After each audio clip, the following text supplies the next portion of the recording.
Good morning. Good morning, everybody, and welcome to the 307 RPG podcast. My name is Patrick. I'm Nolan. Nolan, how's it going? What's new? Did you do anything fun the last couple of days besides burning my intestines out? Yeah, we did have a nice hot sauce party, which was fun. I didn't suffer as much as you did, but I also didn't hit it as hard, so that's way big win for me.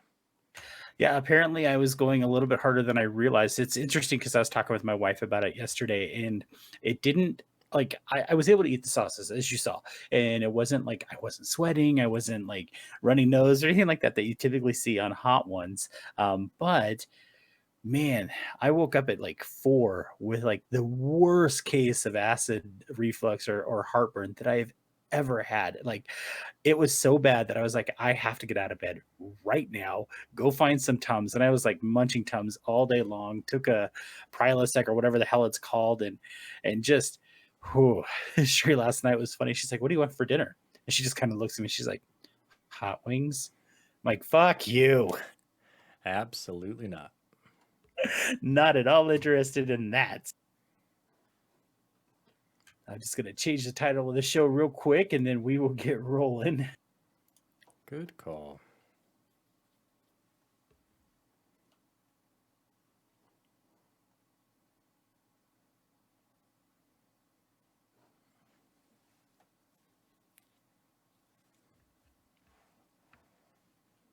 Okay, that is done.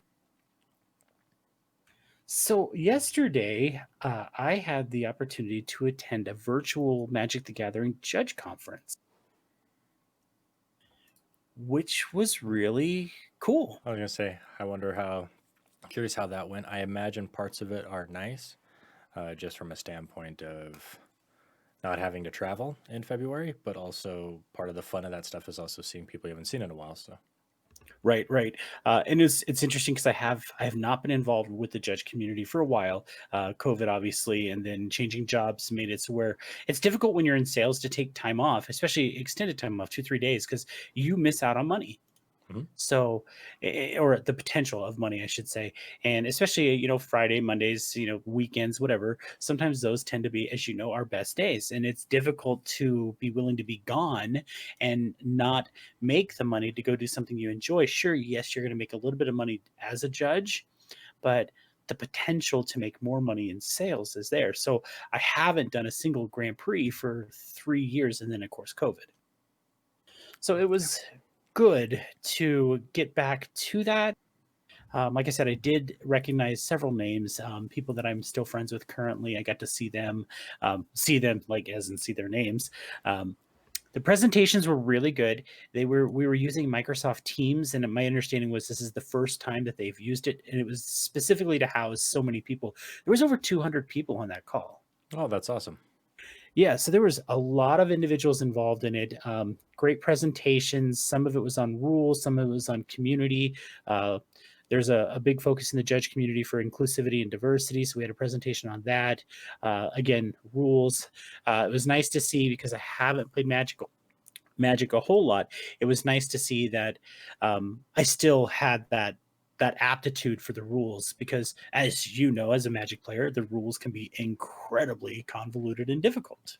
Well, and it seems like they continue to add new features and new Yeah. abilities and that kind of stuff too. And so I imagine for learning just the standard, it's not too bad. But then when all of a sudden you add that into the modern mix and the legacy mix, I imagine we get some pretty crazy combinations. So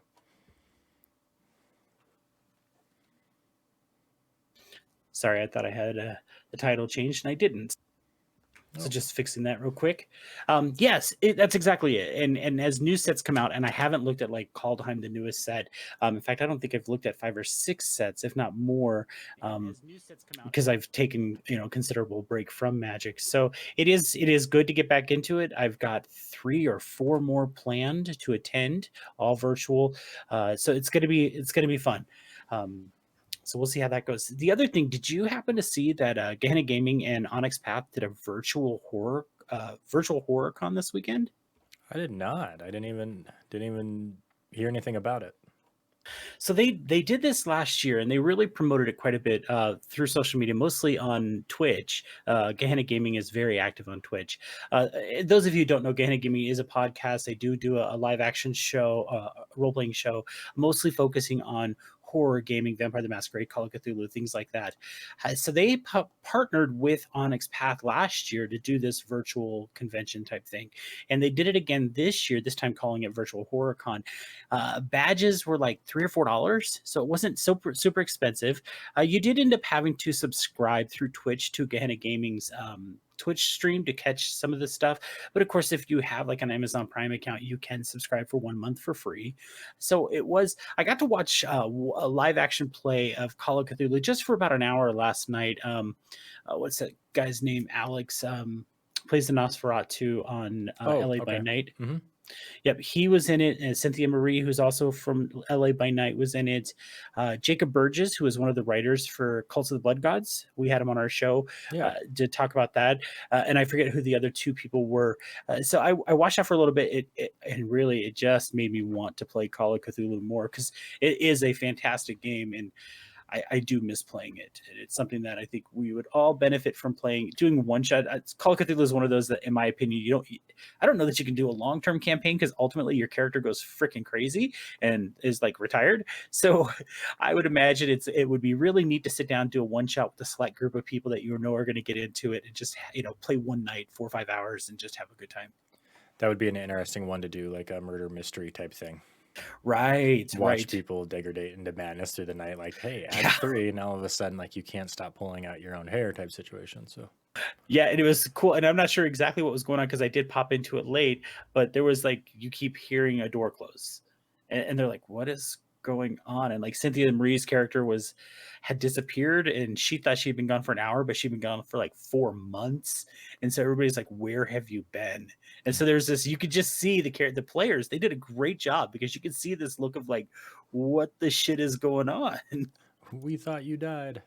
Yeah, and there was this level of mistrust that was brewing between the players. Wait a minute, you said this. No, I didn't, but you said this. And so you had this, yeah. And I could just see you and Shri immediately pointing fingers at each other, yelling at each other.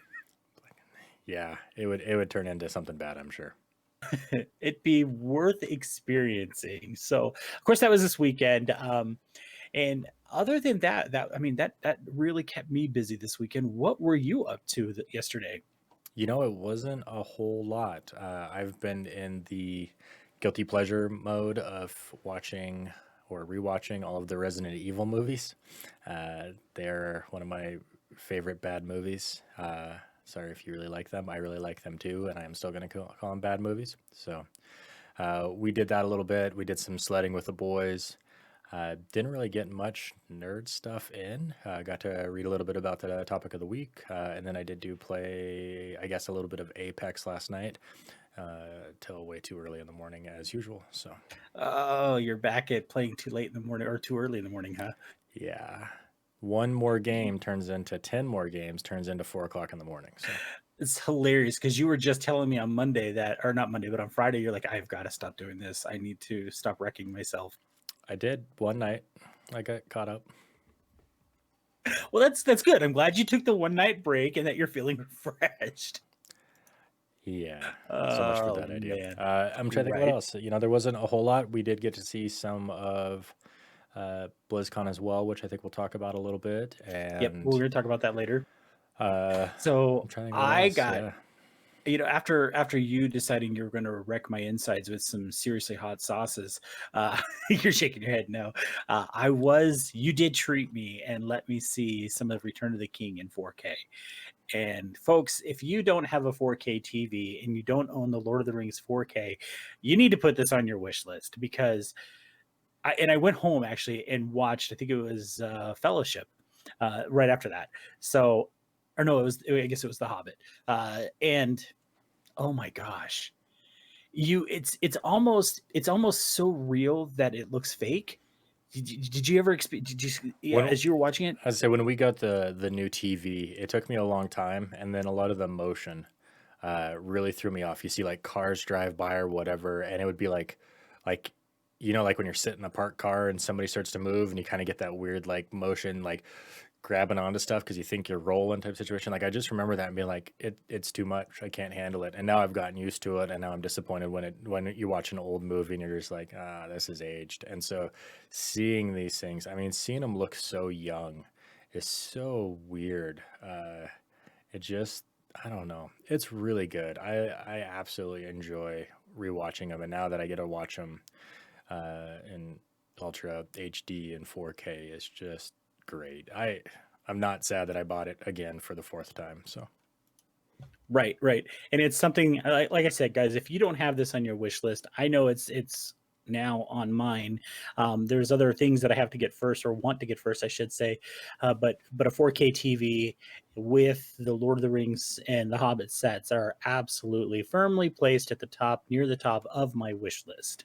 I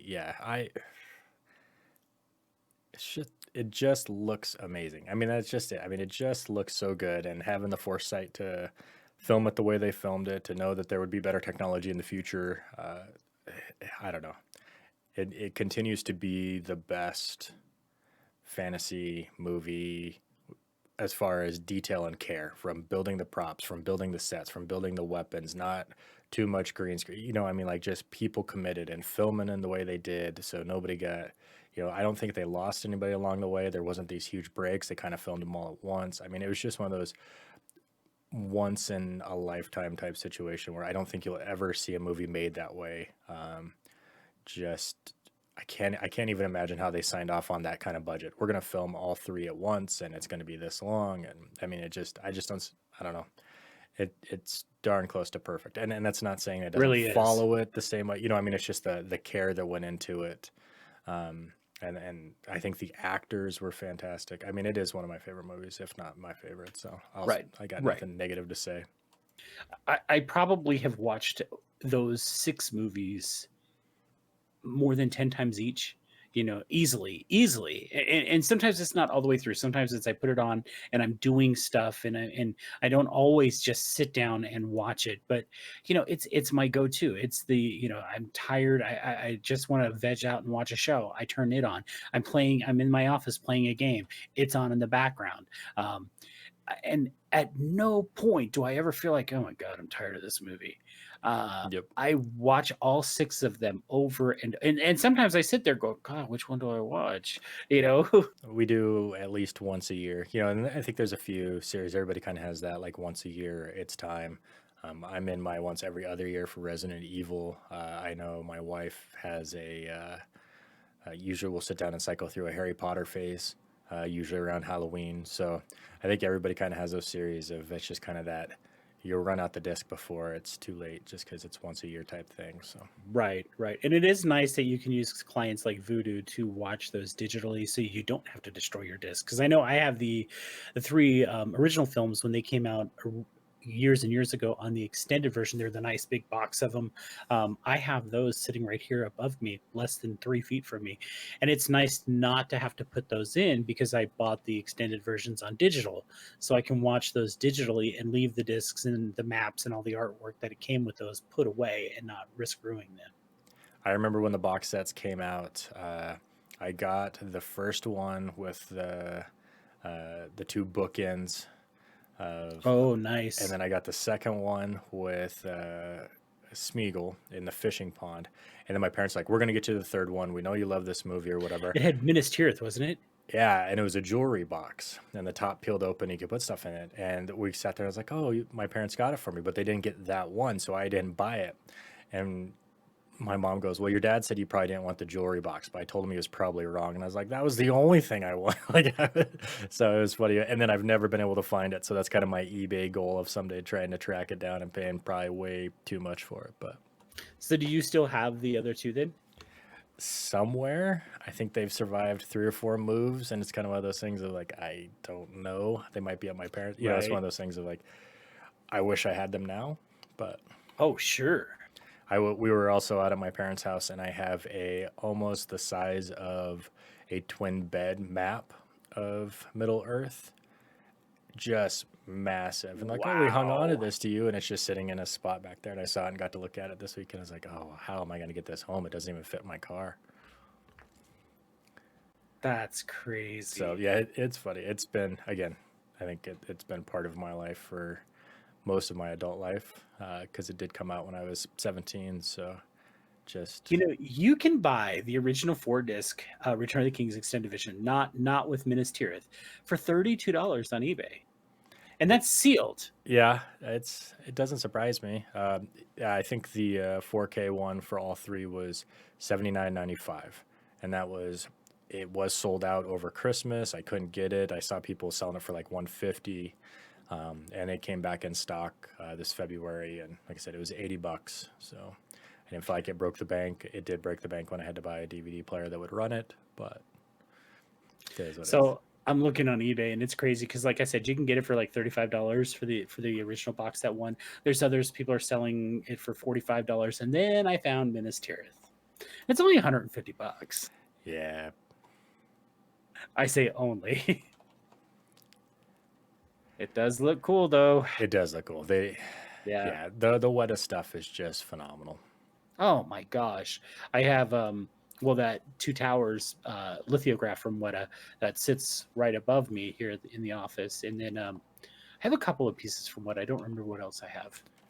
And then of course we I both really have like their swords. cartoon set, where they're kind Yeah. of they've got that Gandalf art outside of the gates of Moria that I'm having a hard time not buying and framing. Right, right. And actually, I guess I forgot. I have a like an older picture of Gandalf, like a hand sketched version, like what you see of Bilbo in the extended or in The Mm-hmm. Hobbit Mm-hmm. when Frodo's looking over his shoulder. Yep, the little Yeah. character art or whatever.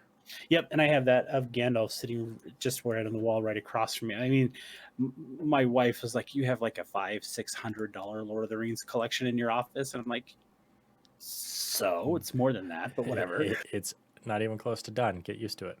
Exactly. As I say, they did have some new those mini epics came out, and they had Eowyn, Arwen, and Radagast, and they all look really good.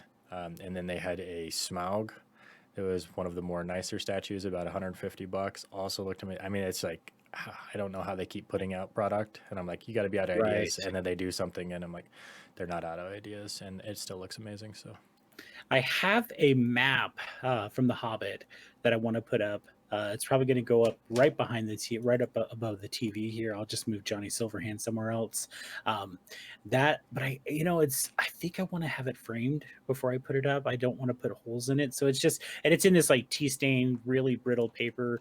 Uh, the only issue I have is, of course, getting anything custom framed. Like the lithograph cost me over $300 to get framed, and I just don't know that I want to pay that much again. that's yeah, getting stuff framed is a hard part.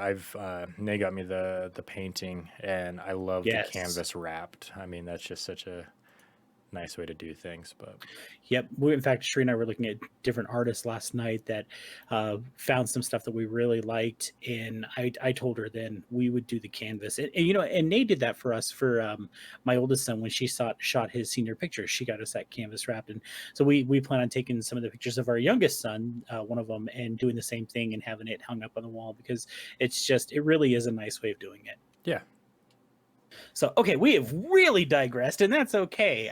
Like you said, we do have a topic of the day, and that is going to be Mummy the Curse, second edition from Onyx Path. We are going to specifically be talking about the major guilds, and we'll get into that in a little bit. But before we do that, let's take a look at the news. There's not a lot of Kickstarter stuff that I wanted to talk about, but there is. Let's see, for Dungeons and Dragons, let's talk about that first. No product announcements, nothing new there. We are getting close to the release of the Candlekeep book. Do you plan on buying that book? most likely, but I'll probably do it on D&D Beyond, so that way we have it for games. Yeah, and I know you tend to share that content with me when you get it on D&D Beyond, so I may just let that one go and just run the adventures through D&D Beyond. Yeah, it looks like available on D&D Beyond March 16th. Yeah, we're getting close. And $30, which I think is nice not to see a $50 one. Right, and it's a little bit cheaper. Of course, the collector's edition book, the one that looks super slick, that's going to be 50 plus depending on your retail store. I did notice, or I was going to mention, and of course we were with Zach last week, so I didn't get a chance to think about it. The Beholder miniature that Nolzers does for WizKids. That one, I don't know if you guys remember, the Beholder model was out of stock for a very long time, and it's ridiculous that because you can find it on like eBay. Um, you can find it on, sorry. Oh, I guess I was looking at chat real quick. I didn't know there was a Lord of the Rings map at Dungeons and Dugouts. Dungeons and Dugouts is a local store over in Gillette, Wyoming, that we have frequented a few times, playing Magic and just patronizing. So I did not realize that there was a Lord of the Rings map over there. That would be really cool. Check it out. Yeah, BTZ Gaming was just telling us that. I'll have to check that out next time I'm over there. Anyway, the Beholder model was recently re-released by Nolzur's Miniatures, unpainted model of the Beholder. You can find the original sculpt, I guess if you want to call it, on eBay for like $75, which I thought was just ridiculous. Now I bought it when it first released, and it was really cool because our local game store owner Halen called me and said, "Hey, I just got these in stock. You told me if I ever got it to let you know. Do you want it?" And I'm like, "Well, yeah, I want it." And he was able to, I mean, he sold it to me for like $9. So I ran That's down there awesome. and grabbed it. I mean, if you're a fan of the show, you know that I'm a big fan of Beholders. So I grabbed that and have it sitting upstairs. So I'll get that painted here soon when my eyes can handle painting again, which I don't know. We'll see. So that was kind of cool. Otherwise, I did see that there is another actor cast for the D&D movie, and I'm going to butcher this poor man's name, Jean Page. Yep, I'm saying that wrong, guaranteed. He has been added to the list of cast members. We have no idea what he's going to be playing. What I do know is that Page is one of the stars on the insanely popular Netflix show Bridgerton, which I did not watch. Did you watch that one? I did not, but I heard good things. Yeah, I heard if you like seeing sex scenes, that's the show you should watch. Oh, nice. Spartacus 2.0. Yeah, yeah. He played the main character Simon Bassett. I did not watch it. I know my wife watched it. She really enjoyed that show. So yeah, we'll see. Nice. So yeah, he's been cast in the movie. I don't know. Again, none of us know what parts they're going to be playing. So we'll have to see about that one. That is all I saw for D&D. Did you see anything else? I didn't catch much. I'm trying to think. I don't think so. No, me neither. So let's check over to Onyx Path. Of course, we talked about the convention. We'll get to that in a minute. The Scion Kickstarter has come to an end, hitting an astounding $168,902. The project will now move to Backerkit, where anybody who missed the project can still support it. So keep an eye on that. Keep an eye on the Monday meeting notes from Onyx Path. They will let you know when that has moved to Backerkit and how you can still back it if you are a fan of Scion. Pretty impressed that it did so well, but I think every time they've done a Scion Kickstarter, it usually does really well. I don't think they've missed the mark once, and I think it's been far and beyond what they're asking. So Right. Other news from Onyx Path. They did announce their newest Kickstarter. Well, let me back that up. They did announce their newest community project or community funded project. It is going to be Victorian Age Mage for Mage 20th Anniversary Edition. Now, this is still pending Paradox approval. But the thing to remember about this, once they get approval, is that it will not launch on Kickstarter. Instead, Rich Thomas has said that they are going to try using the Indiegogo platform to see how that works. I am familiar with Indiegogo only in that it's been mentioned to me before, and I've looked at projects there. I've never backed anything there. Have you ever backed anything from there? I've not. Me neither. So once that goes live, we will of course include the link in the show notes. We'll mention that once it goes live. That was really all I saw from Onyx Path. There are some projects that are moving through the process. Mummy the Curse being an example. Still waiting to hear or for the printed copies of Cults of the Blood Gods. I know that stuff has been sent to the printer. We're just waiting for it to print and then ship to fulfillment. Onyx Path, as we mentioned, was part of the virtual horror con that is going on currently this weekend. They were partnered with the fine folks over at Gehenna Gaming to present this virtual con. Like I said, I did end up picking up a badge, watched a little bit of a Call of Cthulhu game. So I'm hoping to catch a little bit more today, but I have a lot of shit that needs to get done around the house, so I don't know that that's going to happen. Speaking of conventions, though, BlizzCon was also this weekend. What can you tell us about that? Because I know you were able to check out some of it. Right. I think there was I don't think anything got surprised. Some of the stuff got accidentally leaked early. We got a new class for Diablo 4, adding the Rogue, which I think will be definitely my style of play. I'm getting more and more excited for that game. It doesn't look like the massive, just wave mob smashing game. It looks a little more technical, a little more less mobs, more not necessarily skill, but maybe what else? Some information about coming up for the next patch for World of Warcraft and kind of the arc they're taking and taking the fight on to uh, the Maw. If you're following that, there we got to see a little fun Dark Anduin in there. Uh, Diablo 2 is getting remastered, which I was pretty excited for, and they're going to be updating all the graphics as far as the cinematics go. So they were already fantastic, so I'm excited to see their spin on the new style and how those look. Trying to think what else. Um, Gosh, I don't know. Burning Crusade, I guess, is going to Classic. That I know a lot of people are looking forward to because that was the introduction of arenas versus just BGs. So we'll see if that brings people over. You also won't have to level a character from 1 if you wanted to start in BC. You can. I think you can pick a character and create them at 58. So that'll be nice. So you don't have to slog through all the leveling along the way. So I'm mostly excited about Diablo 4. Um, I like that they are also adding some classes that not necessarily all of them will be gender locked. They did announce, despite previous canon, the rogue and the druid will not be gender locked, which I like. That was kind of it. I mean, that I will was. say you were able to share some gameplay with me or no, you showed me the Rogue trailer and then the Druid gameplay, and I thought the Druid gameplay looked really cool. I was a big fan of the druid into the shape shifting, the summoning.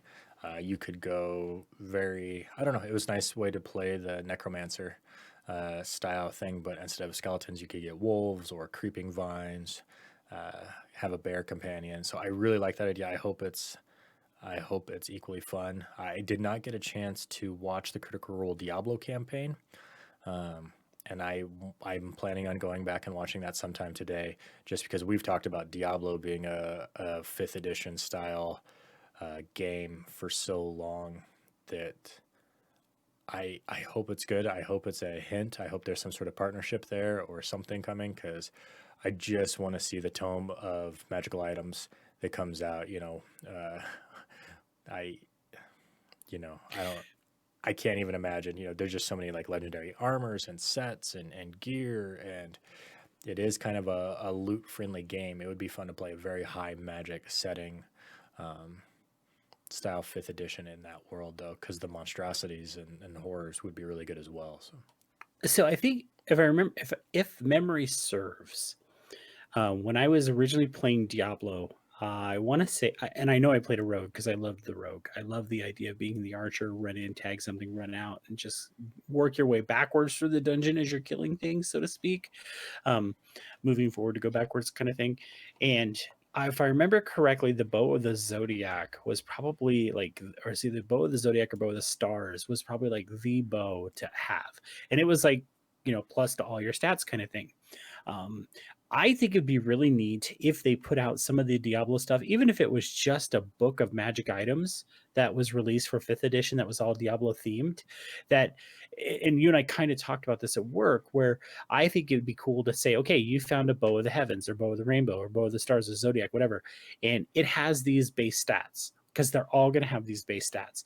Now, roll a d6. Oh, this one has 3 or 4 more stats. Now you get to roll on this table, and this is going to end up being a massive book because, like you said, the magical items is huge in Diablo, and maybe you just keep it to the legendary or whatever. And like if you hit that, so where, because primal legendaries are a big deal in Diablo 3, maybe it's like you found this bow of the heavens and you rolled a 6. Well, now it's a primal bow of the heavens. It gets this bonus plus these, and then I, you roll on these charts. when they did fourth edition in their book, they had a section of magical items, and they had the named ones and stuff like that, but then they had tables. And so if it was a weapon and there was like this D1 through 100, it would have those things, and then you could go to like bladed, and then it had the different stats. And so it was such a fourth edition was such a high magic that was kind of the way they had done it, though, of here's this, and I could see you doing that with it there. Okay, so this magical item has 3 to 4 properties. I'll roll a d4, blah blah blah blah blah blah.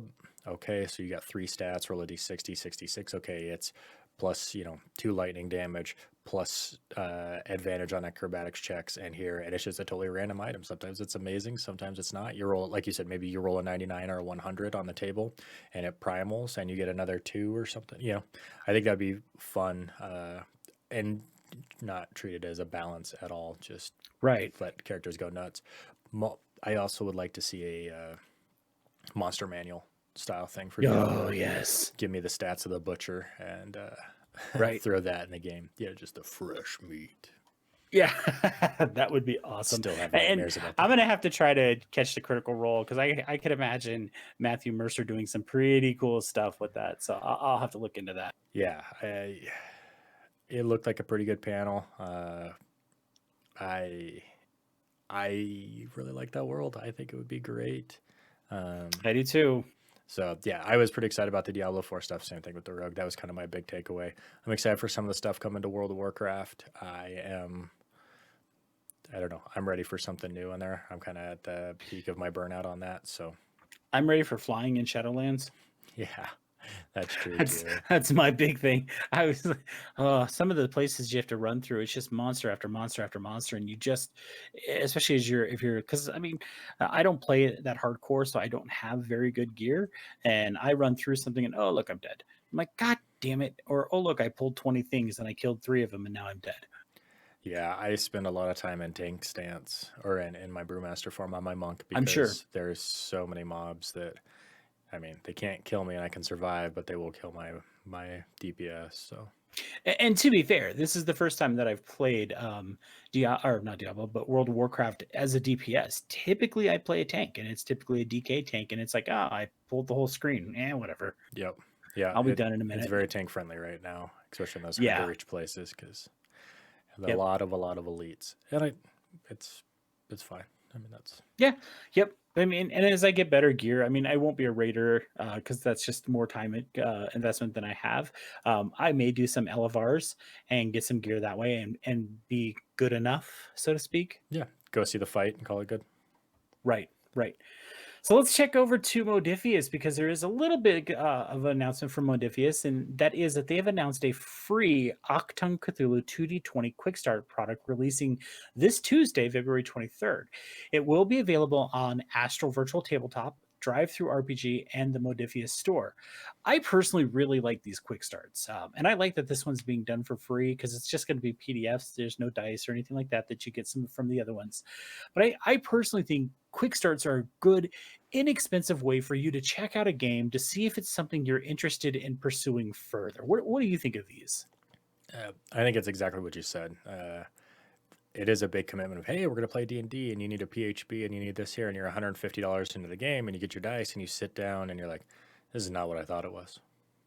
And Right. you have this resentment towards picking up the books, and you don't need that stuff, but it is one of those things of like, oh, cool, it sounds great. I know everybody loves D&D. I'll grab the book. And again, just grab it, test it. I think we've played a couple of times where it's like, you know what, this isn't the adventure for us, or Right. it's not what we thought it was going to be, or the players didn't enjoy it as much as we thought they were. So having that opportunity just to dip your toe, I think that's pretty cool.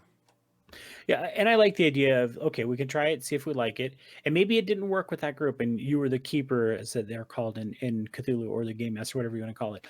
So you try it with a different group, and you try it with a different group, and eventually you find that group that it works with. It's like, okay, now, especially if you're the one who's running it and you liked it enough that you want to run it again, it's a good way to try to find that group of people who want to play Call of Cthulhu or Cult or D&D or Vampire or whatever. I really like these Kickstarter Kickstarters, or not Kickstarter, sorry, Quick Starters. Like I said, I think they're just a great, inexpensive way to test out a game, see if it's something you like. And I like that Modifius is giving this one away for free. Now, if you don't know what Octung Cthulhu is, it is Call of Cthulhu set in the time period of World War II. So Nazis are everywhere. And that's kind of like, in this case, if I remember correctly, that was the crux of it. Nazis are looking for metaphysical occult type items, and you are trying to, I'd imagine anyway, try to stop them from getting those items. And then, of course, it's Call of Cthulhu, so you're also trying to hold on to your sanity as you are doing it. So that is going to be released this Tuesday. I will go ahead and download that one when it comes out. I do want to take a look at it. I do like the Call of Cthulhu universe, so this is something, and I think Call of Cthulhu, as we stated earlier, is a kind of game that you only want to do one or two. It's probably a good for one or two plays. I'm trying to say this correctly. Doing stories that take one or two sessions. That's the one I'm looking for. And I know of, like, we had David Larkins on the show, and he talked about long-term Call of Cthulhu campaigns, and there are some amazing books for Call of Cthulhu, but I think, especially with our group, one or two sessions is enough, and then go play D&D, for 6, 7, 8, 9 months, and then maybe come back to Call of Cthulhu for a 2-session run. I think it depends on what you're doing with it, of maybe you attack it from whenever I think Call of Cthulhu and how you would play a long-term character. And I always go back to Hellboy. Just being like, such a good movie. Yeah, I like the idea behind it. And maybe you are a little monster, and this is how you deal with this stuff. There's something about you that you've seen or know, and you're not, you're willing to go back into it. But again, the other side of that is it is totally fun to play a person that's going to go crazy and know that your doom is ending and it's a one shot. But whenever we talk about long-term campaigns of it, I think about Hellboy. I think about the mad scientist collecting stuff, and you got to be a little evil to fight evil on this level. And right. Get the wild eyes, and you're like, holy crap, this guy's too that far could gone. be a cool universe to have an RPG based in. Hellboy. Mm-hmm. It reminds me a lot of that, the occult and the Nazis and all that stuff. So yeah, it's very true. Let's check over to Hunter's Entertainment, because Gods of Metal Ragnarok is coming to an end in 35 hours. This project has hit $118,725 as of when I typed the show notes this morning. In fact, when I clicked out of it, I was watching it go up further. So I know this project is going super well. They've had 1,525 people back it, which is incredible. There's plenty of stretch goals to knock down. They did set those pretty lofty. So hopefully they have a last minute push and get some folks in there, to really push that game further. I think it's going to be a lot of fun. I know they were making this pull to try to get Jack Black to sit in on a game. I hope he does, because again, I said it from the beginning, Tenacious D playing this game would be freaking incredible. So if you're unfamiliar with the game or you want to learn more about it, check out the interview we did with Nox Burf a couple weeks ago. Like you said, Nolan, his passion really came through in that episode.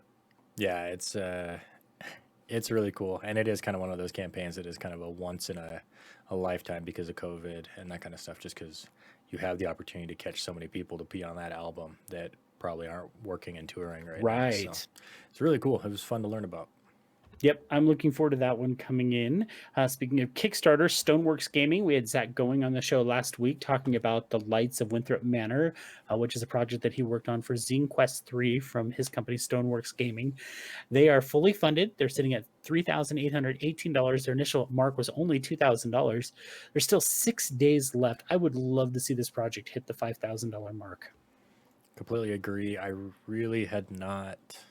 I don't know. I don't know why it hadn't dawned on me to run more zero level characters. Right. You come up with these great backstories, and you this happened to me and this happened to me, and there's a difference between it being written on paper versus actually playing through it and having that experience. And I think so often we have these ideas of characters that this is how they are, and then the game meets the character, and your character is not that at all. So I don't know. I think having zero level of how you survive the moment. I think that's going to be, oh, my town was attacked by goblins and I was the only one survived. Cool. Let's play it. Yep. So go check that one out, guys. It's a cheap buy-in. I mean, you can get it for, I think, $20, and it gets you the zine. I backed it at, I think, $45 maybe, because I wanted to get some of the extra add-ons because they had some really neat add-ons to it. So make sure you go check that one out. The all the links of everything we've mentioned so far are in the show notes. But I do want to talk about Free League Publishing, their Kickstarter for the One Ring. We mentioned this last week. They are publishing the second edition of the One Ring.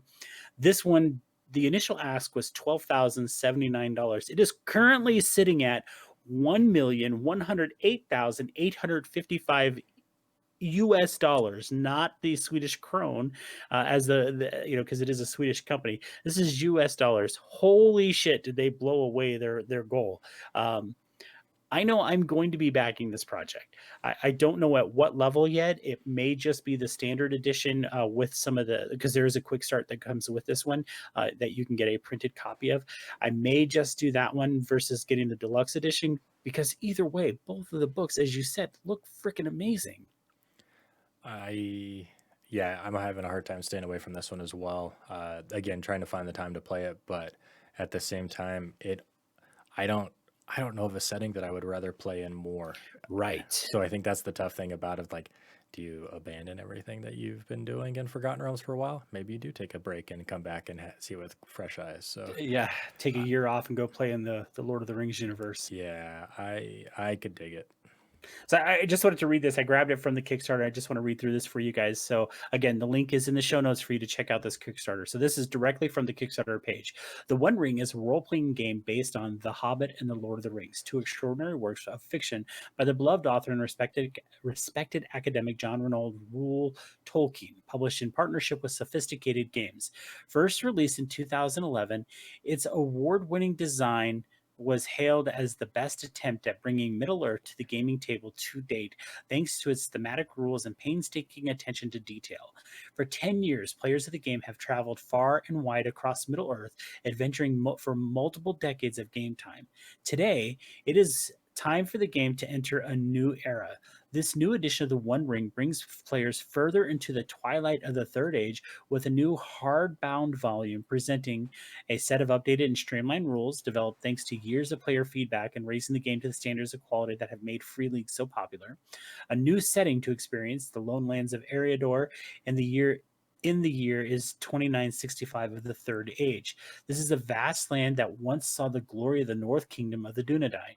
A complete visual redesign of art and graphics, offering a view of Middle-earth that is fresh and familiar at the same time. This, I mean, as you stated, as I talked about the collector's edition, no matter what edition of the book that you get, it looks amazing. Yeah, the cover art is fantastic on both editions. And Yep.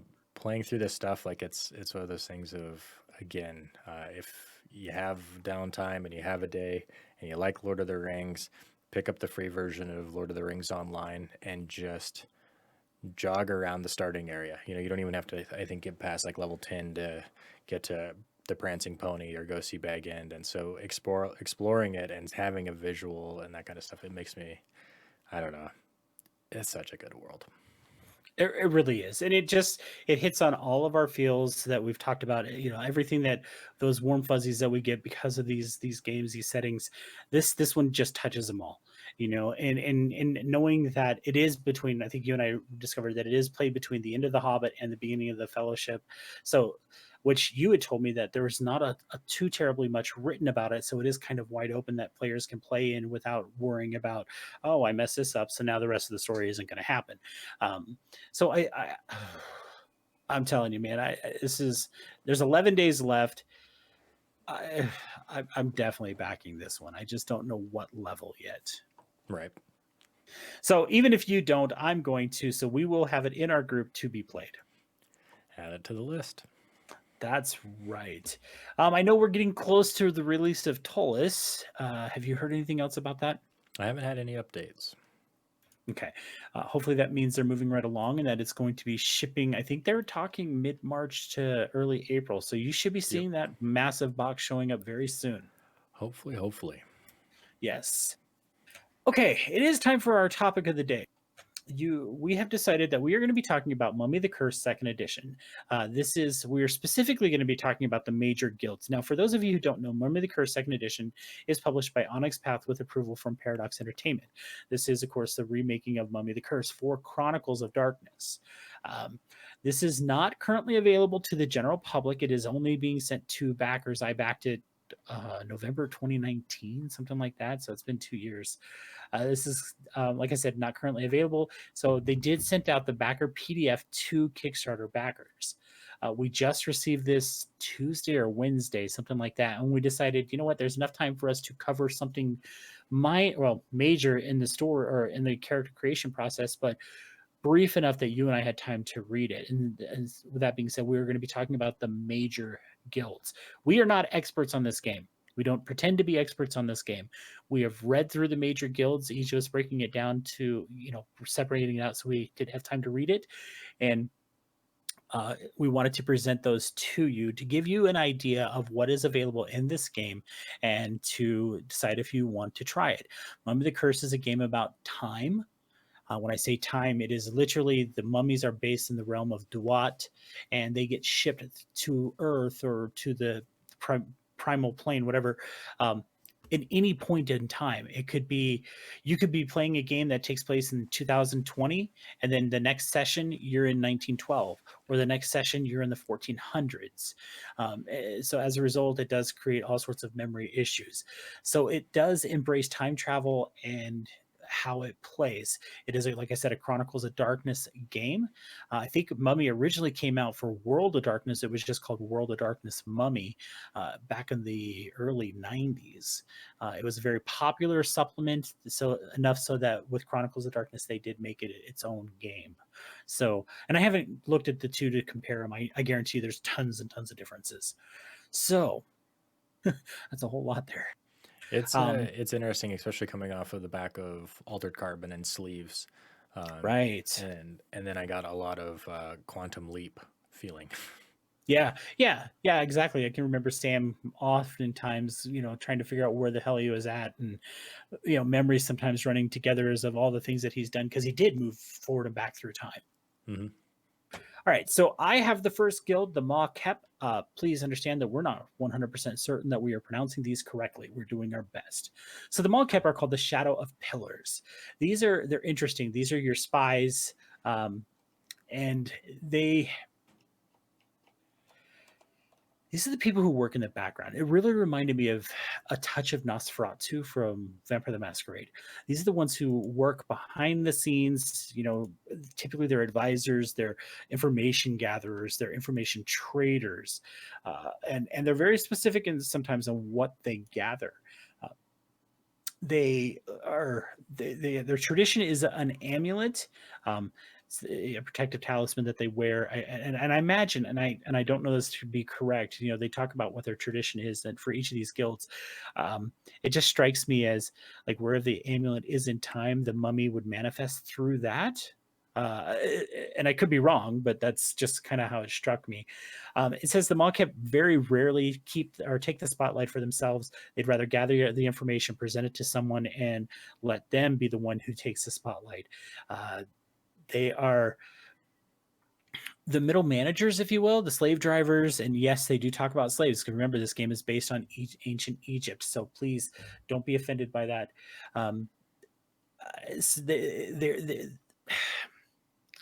Middle managers, information gatherers. There's a whole lot in this. I shouldn't say a whole lot. There's only like 3 or 4 pages for each of them. And it's just, that's what they do. They travel throughout history, gathering information and bringing it back to Duatep, to the Irem, to make sure that information is stored for later. One of the things that I thought was really interesting with the guilds is the Starfall section, and these are the ones who have fallen out of favor or disillusioned by the guild that they're a part of, and it really struck me. I think I'd almost rather play a Starfall on almost all of these. What did you think of the Starfall section? Well, that's kind of what is it in Vampire? If you've turned your back, You're what? Wow, I can't believe it. Anti-tribute, but that's typically meaning you've gone from Camarilla to Sabat. Yeah, I think there was kind of and they, yeah, I thought it was interesting. I don't think necessarily all of them were nice because I had a couple of evil ones ish, but I I Yeah. I think it is kind of the interesting thing though because every single mummy is based upon the rules and working for the god and or the gods, and that you very much are a slave yourself. I felt like to the cycle, and so Starfall is very freeing and breaking the chains of Right. tradition and being able to do your own thing, and I can see the appeal in that. Right. So going a little further, the Mocap tend to be like your internal affairs investigators because they do have all the information. They do seek that information. They're the kingmakers. They're the person who works behind the scene to make sure that so and so comes to power because they need that person to be in power. And at the end of the day, they're the ones who, while I can just see it as the celebration or the coronation is happening, they're the one who walks off in the darkness that nobody sees out the back door, kind of thing, because they've done their job, and then they dematerialize and go back to Duatep to await their next journey.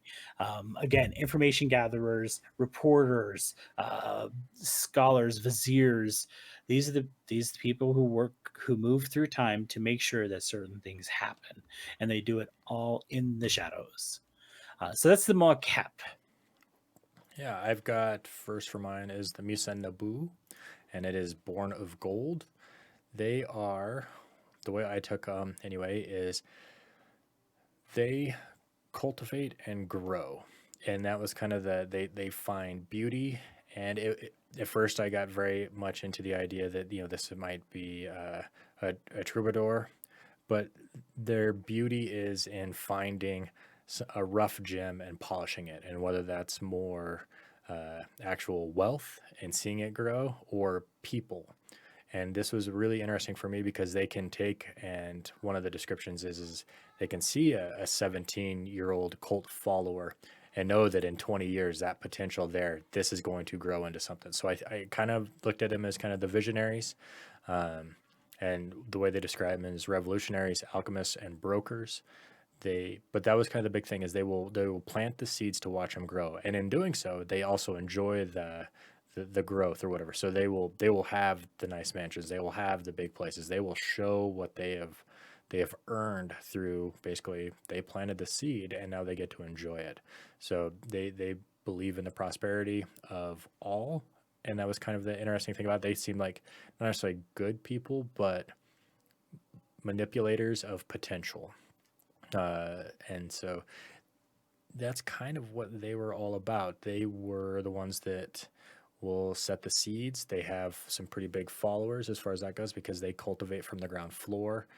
They tap into people's potential. When they talk about what they are or who they are talent scouts seeking young artists and musicians, personal trainers, head of modeling agencies, and they are stockbrokers who will influence the market to get it where it goes, or jewelers who can see that stuff they can buy at private auction and change and manipulate the 1%. Um, what I liked about them for the most part was they thrive in the modern world. This is what they've been building for because they've seen that from the start of time. They are not afraid of it. They actually this is their time as they get here because that's what they did. They planted the seeds in the early days to see where it goes. So I think it would be interesting to play one that shows up knowing what's coming, and I think that would be probably for all of them.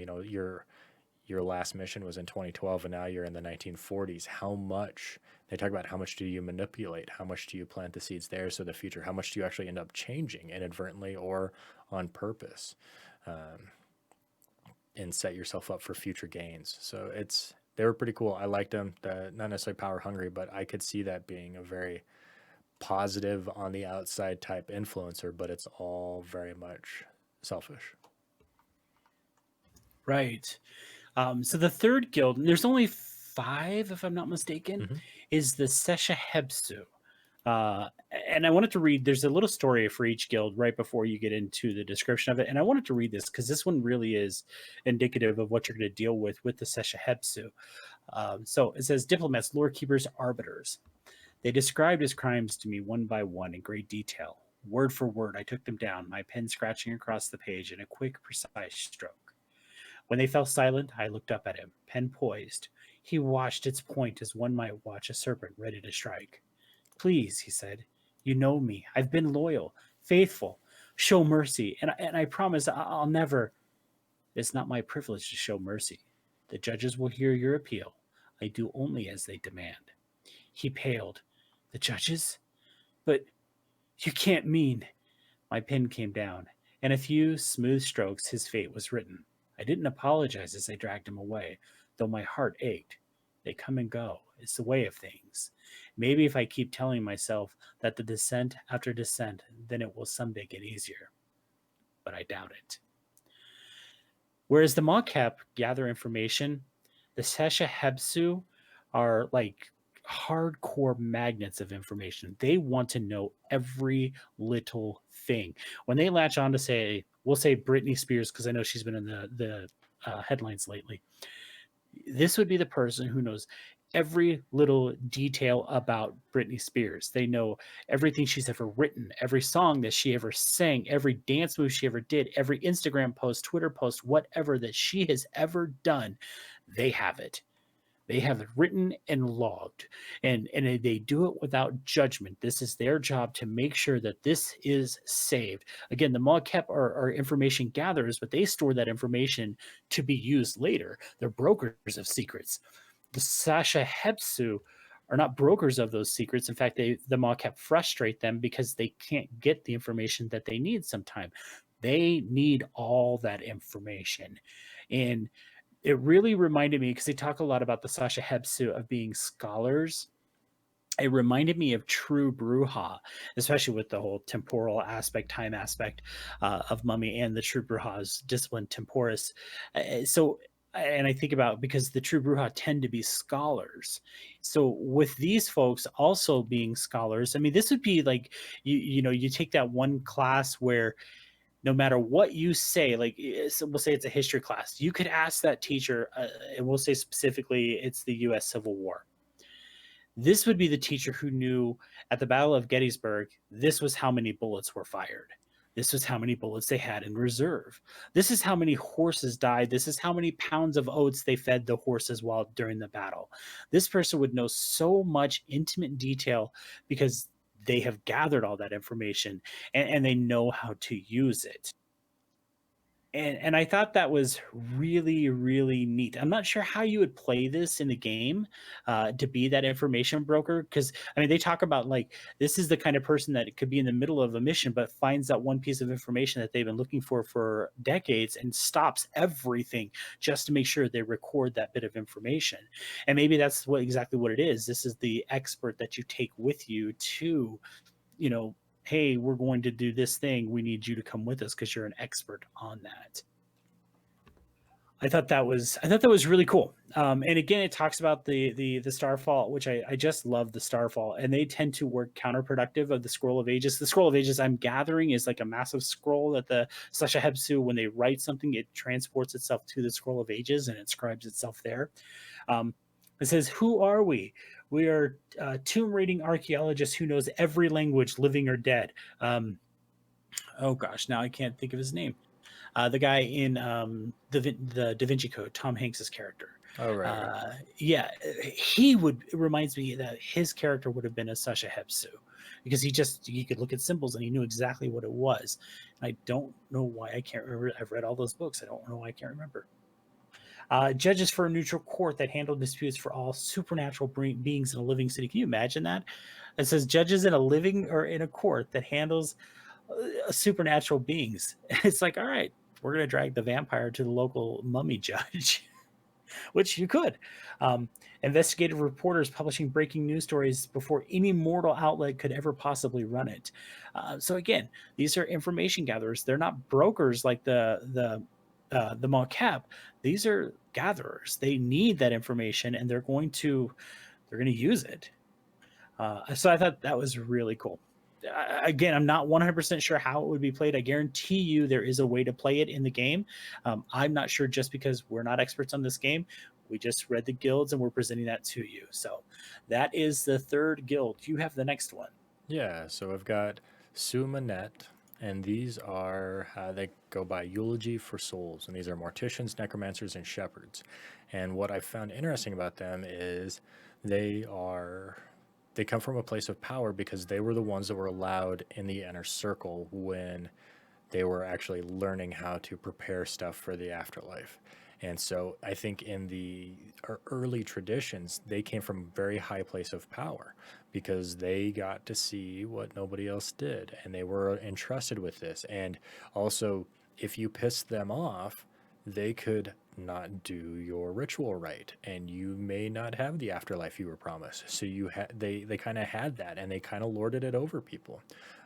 As they've gone on, this one here kind of had the altered carbon theme, because they talk about for most people, it's the soul that matters, and for them, the soul is important, but there is power in the shell as well. There is a power there because it did hold life at one point. There was a mystical process of its end. A corpse carries the residue for as long as it persists. So taking the care and the mummification process really sets yourself up. As we've moved forward with it, now that they're kind of on their own because of what they do, it's not necessarily, it's still important, but they see the other guilds doing their thing and they feel like they've kind of lost their way. They think it's kind of an embarrassment of my my last guild of the Mesa Naboo to flaunt that. They've what are you doing? Why are you pretending to be like the old ones? So I thought that was kind of interesting. They kind of seem like the outcasts of the group, and maybe it's because they are the necromancers. I thought it was interesting as well what they were as far as who we are. A medical examiner for the local police, extracting evidence by questioning homicide victims' corpses, and fudging paperwork to cover up missing or mutilated bodies. So it gave me a Dexter vibe. Also, cult leaders to kind of weasel their way into churches to get people to convert. They what else?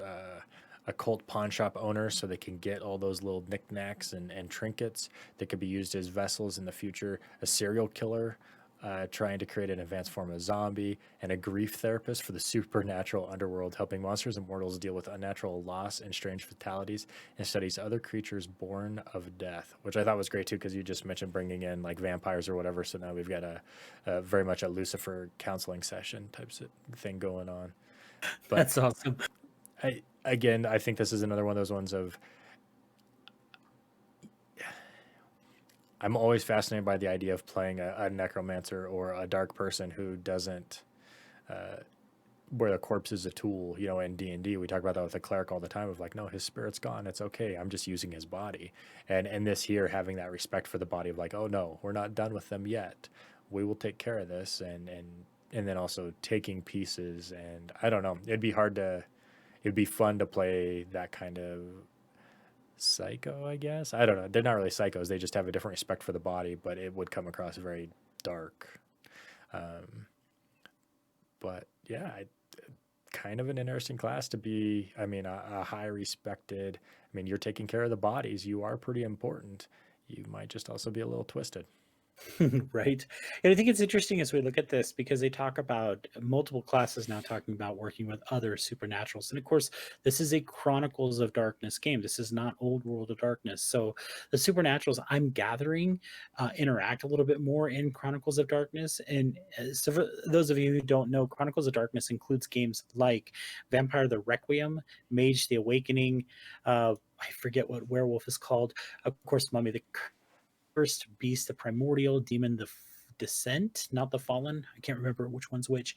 So there is a big difference between those games. And I'm understanding because I know like there was the Contagion Chronicle that just came out. We just got the book for that allows you to play any of the supernaturals in Chronicles of Darkness because it affects all of them. So it strikes me that Chronicles of Darkness may be more inclusive where you can have multiple supernaturals in a party. And I could be wrong because I've never played Chronicles. I do have the core rulebook, but so many core rulebooks sit on my shelf that never get broken open. So I'm not sure, but that's definitely how it strikes me. When I think as we see more and more of the modern world coming in, I don't feel like the dark creatures have their place of power. Maybe it's harder for them to move, so banding together or working together might become more common. As you know, Sure. as humans gain technology, they become more dangerous, whether to themselves or the others. So I don't. I think it's kind of interesting. Yeah. So before I jump to the last guild, was there anything else you needed to add to yours? Nope. They were the harbingers of death, body, spirit, uh, limbs, whatever you drop off, they'll take. Sounds that sounds terribly creepy. So the Tef Abhi, these are architects, and I actually really like these guys. This one really struck me as something that I think would be fascinating. This is that person who, as soon as they walk into a room, like they walk down a street and they stop, and you're like, "What's going on?" And they're like, "Whoa." There's power here. And they look around and they realize that there's power not just from emanating from a building or from within the building, but from the building itself because it's an effigy. And that's their tradition is effigies. They make things that are going to last. When I think about like an effigy like the Louvre in Paris, how it's that inverted pyramid, right? Or it's a pyramid up and down or whatever it is. And that would be something I could see the Tef Abbey building because they knew it was a place of power and they wanted to have something there to channel that power. These are, and they're not sympathetic about it either. It's like, we are building this, don't care. And it's interesting because they talk about, like, in the story, they were talking about, the Tefabi was like a CEO, if you will, and he's overseeing, or project manager, that's probably a better term for it, and he's overseeing a project and like, yeah, we're gonna have this project done at this time. And he's like, no, you're not. I'm like, what do you mean? We shaved 3 weeks off the project. No, you're not. The project will be done on this date at this time. And it's because the stars have aligned, everything that's telling the Tefabi this is when this effigy has to be built, and he is going to make damn sure that it's going to happen. And it's I thought that was really neat. And they take a long time to plan it. It's like, okay, I'm going to build this effigy and it's going to be built in 700 years, and this is the exact date because this is the exact time when this needs to happen to harness this power to power whatever it is they're doing. And I thought that was really, really neat. It's just, it speaks to the long game, if you will. We talk about in Vampire how vampires have, their immortals have this all this time to plan out their life. Well, a mummy is absolutely immortal, or they transcend time, right? So it's like, okay, I laid the groundwork for this in 1812, and I need this to be built in 2021 on August 2nd at 9:01 p.m. is when the last brick needs to be put in place. No sooner. Don't fuck this up, you know? And I don't know, it just, again, you look at all the different guilds, the major guilds, and there's minor guilds too, folks. We're just focusing on the major ones because we felt like that was what we had the time for. I would be really interested to watch a live play of this game just to see how the different guilds work together. Because right now I can't fathom it. I don't see it. It just strikes me as everybody should be playing a Tefabi or a Makep or any of the other ones that we've talked about, because it just seems like maybe they work opposed of each other. Um, Well, but and I I'm think the really thing that I really fascinated. liked about it was when you awake and you don't know what's going on. And so I think that's a kind of a fun idea of you pop in, it's up to the people who summon you to fill you in, and depending on how you've cultivated your flock, your how well they get you into the loop. And then going forward, you may not know. So you might band together and work, and then all of a sudden, like, something triggers a memory and unlocks, and you're like, you son of a bitch. I know who you are. I remember what you did last time. I can't trust you. And things start to fall apart that way. Or, yeah, Yeah. I think that would be a lot of fun. And again, give it kind of that thing. Okay, guys, remember what happened last time? Things went to shit. But you don't remember that for this thing. And now we're in the 1940s. Good luck. Right. And because we had Jason Inchauskis, who was one of the writers on this book, on our show over a year ago. It was like November 2020 or 2019 that he came on the show to talk about this book. This is how long we've been waiting for this one. And he was talking so much about the temporal aspect, the time travel aspect of this, and how it does. And you just pegged it right there.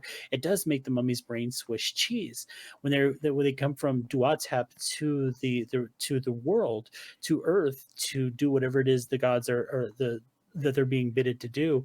And yes, they could be working with, like, you and I could be working together, but you and I may hate each other like lifetime enemies, but we don't remember that.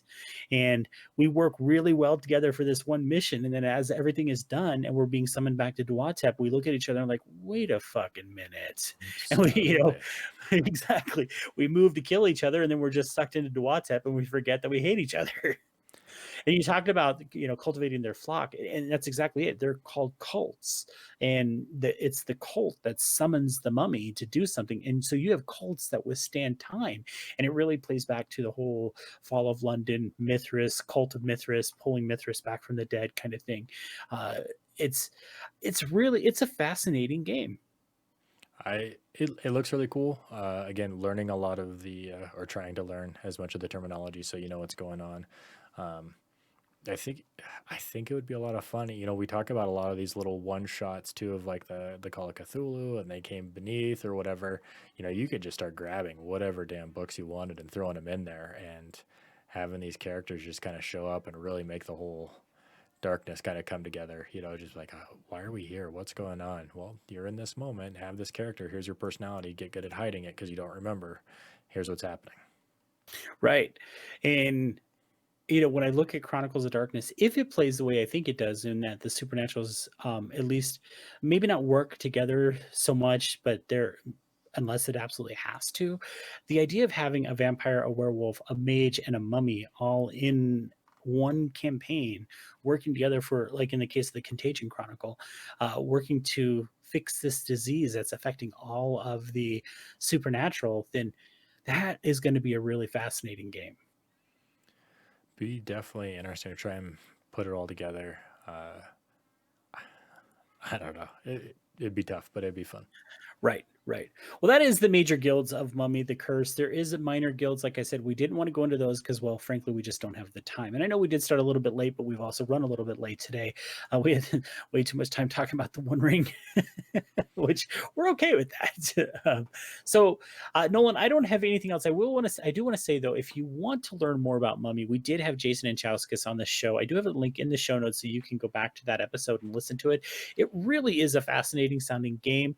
There is still time to get that one on Backerkit. I know that they did send out the Backer PDF, but typically Backerkit stays open until the book is sent to printing for POD, or you can wait until the POD comes out because you're going to get that probably a month or two before backers ever get their hard copies. So keep an eye out on DriveThruRPG. Mummy the Curse First Edition is available on DriveThruRPG. I don't know how many changes were made with that. I know Chronicles of Darkness was updated to second edition. So that being said, that is our show for this week, unless you have something else to add. I don't. We appreciate you guys listening. Absolutely. Thank you so much, everybody. Remember, you can catch us every Sunday morning at 9 a.m. Mountain Time on twitch.tv/307RPG. If you like our show and you want to support us, you can find us on patreon.com/theforgeherald, because I don't feel like changing it because we have other patrons who are already supporting us, and we thank you so much for your support. I guess that's it. Anything else? That's it. Thanks for listening, guys. Bye.